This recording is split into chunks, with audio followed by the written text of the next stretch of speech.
మహాత్మా జ్యోతిరావు పూలే యొక్క 199వ జయంతి సందర్భంగా ఈరోజు సిపిఎం పార్టీ ఆధ్వర్యంలో ఆయన విగ్రహానికి ఘనంగా సిపిఎం పార్టీ ఆధ్వర్యంలో నివాళులు అర్పించడం జరుగుతూ ఉంది.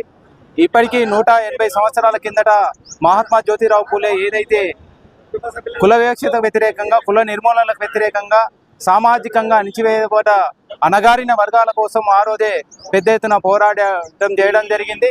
శ్రామిక వర్గాలు విముక్తి కావాలంటే ప్రధానంగా విద్య కావాలని చెప్పేసి ప్రధానంగా శతశోధన కమిటీ సంస్థను స్థాపించి పెద్ద ఎత్తున పోరాటం చేయడం జరిగింది.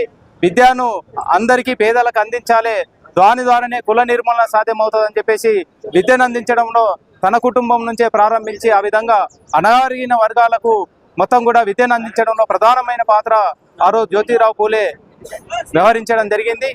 ఈ రోజు కూడా ఆయన ఏదైతే సామాజిక న్యాయము, కులవేక్షత పోవాలని, అంటరానితనం పోవాలని, కుల దోపిడీ పోవాలని చెప్పేసి, శ్రామిక వర్గాలు విముక్తి కావాలని చెప్పేసి ఏదైతే పోరాటం చేశాడో నేటికి కూడా ఇప్పటికి కూడా అది సాధ్యం కాలేదు.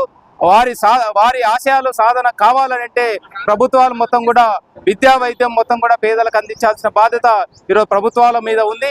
అదేవిధంగా ఈ అణగారిన వర్గాలకు, పేదలు, దళితులు, బలహీన వర్గాలకు న్యాయం జరిగే వరకు సిపిఎం పార్టీ ఈ ఆశయ సాధన కోసం పోరాటం చేయడంలో భవిష్యత్తులో కృషి చేస్తుందని